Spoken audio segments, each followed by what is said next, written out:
तर ठाकरे बंधूंच्या युतीची अखेर घोषणा झाली आहे। राज ठाकरेंनी आम्ही दोघे बंधू मुंबई महापालिका निवडणूक एकत्र लढू असं जाहीर केलं आहे। यावेळी बोलताना मराठी माणसाला आणि मुंबईला पाठिंबा देण्याचं आवाहन राज ठाकरेंनी केलं आहे। तर राज ठाकरेंच्या विधानाचा चंद्रशेखर बावनकुळेंनी समाचार घेतलाय।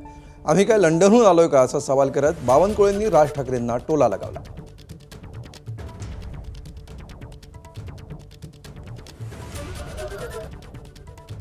माझी निघताना फक्त एकच छोटी विनंती आहे, ज्यांचं मुंबईवरती, महाराष्ट्रावरती, मराठी माणसावरती प्रेम आहे, अशा सर्व माझ्या पत्रकार बांधवांना, भगिनींना माझी विनंती आहे की आमच्या पाठीमागे उभे राहा।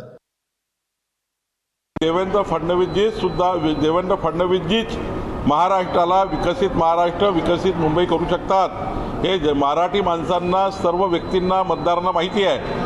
आणि आम्ही सर्व मराठी माणसं आहोत, कोणी मराठी इंग्रजी लोक नाही आहोत। आम्ही इंग्रजी आहोत का? लंडनमधून आलो का इकडे? महाराष्ट्राचे मराठी माणसं आहोत आम्ही। महायुतीमधले सर्वच लोक मराठी माणसं आहेत आणि त्यामुळं मराठी करून मराठी भाषेचा सुद्धा तुम्ही त्या ठिकाणी अपमान केलाय।